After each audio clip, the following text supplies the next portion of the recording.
மகளிர் உரிமை தொகைக்கு இன்று முதல் 3 நாட்களுக்கு விண்ணப்பிக்கலாம் என சமூக வலைதளங்களில் பரவிய வதந்தியால் தமிழ்நாட்டின் பல்வேறு மாவட்டங்களில் ஆட்சியர் அலுவலகத்தை பெண்கள் முற்றுகையிட்டனர்.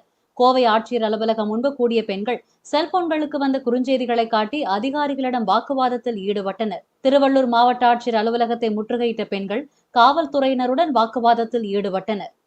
திருவாரூர் மாவட்ட ஆட்சியர் அலுவலகத்திற்கு சென்ற பெண்கள் காவல்துறையினருடன் வாக்குவாதத்தில் ஈடுபட்டனர். விருதுநகர் மாவட்ட ஆட்சியர் அலுவலகத்திற்கு சென்ற பெண்கள் வாக்குவாதத்தில் ஈடுபட்டதை அடுத்து மகளிர் உரிமை தொகை விண்ணப்பத்தின் நகலை அலுவலர்களிடம் கொடுத்து சென்றனர்.